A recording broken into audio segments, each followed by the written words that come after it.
Hi and good day everyone. Ito ang Densky Motovlog. At sa araw na ito mga idol ay nais ko lamang pong i-share sa inyo kung ano po yung aking trabaho dito sa probinsya. So pasensya na po doon sa mga naibabahagi ko ngayong video ay hindi na po tungkol po sa mga motovlogging, no? Dahil nga po nandito na po tayo nakabase sa Mindanao, no? So nais ko lamang pong i-share sa inyo mga idol kung ano yung aking trabaho dito o pinagkakakitaan dito sa probinsya. So ito nga po ay part ng electrical, sapagkat ako po ay isang electrician. Ako po ay nasa Maynila pa. So 16 years na po tayo o 17 years na po tayo na nagtatrabaho na electrical po sa Maynila, no? At nandito na nga tayo ngayon nakabase sa probinsya, kaya ganito na po yung ating ginagawa mga idol. At nais ko lamang po namang ibahagi po sa inyo mga idol itong aking munting trabaho dito, no?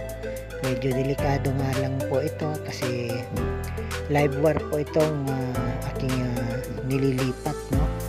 At sinusuplayan po natin itong bahay dito sa isa sa aking mga project. So mga idol, doon sa mga nagtataka kung bakit ganito yung aking mga binabahaging video at hindi na nga ito part ng isang motovlogging, pero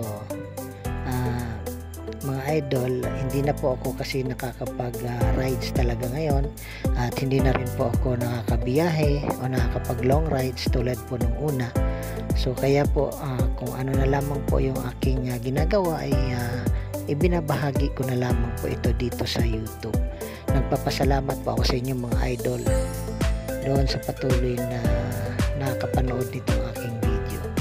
So ito po ang Densky Motovlog at lagi po ako nagpapasalamat at taos puso po ako nagpapasalamat sa inyo mga idol. Maraming salamat doon sa patuloy na nanonood at sa mga bago pa lang na nakapanood nitong aking video. Gusto ko pong malaman yung mga idol na isa po akong electrician dito sa probinsya at ito po yung aking trabaho dito. Dito ko po isa po ito sa mga pinagkukunan ko na mga panggastos po namin dito sa probinsya, no?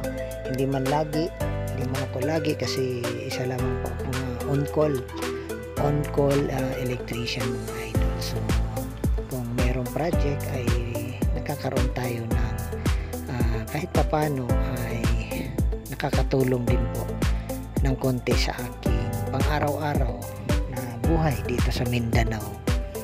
So yun lang po mga idol, binabahagi ko lamang po sa inyo itong aking trabaho dito sa Mindanao, dito sa Dinagat Island. Thank you po sa lahat ng nakakapanood ng aking video at sa patuloy na sumusuporta dito. Maraming salamat po sa inyo. God bless po at lagi po kayong mag-iingat sa mga biyahe po natin. Thank you and God bless everyone. Enjoy watching lamang po.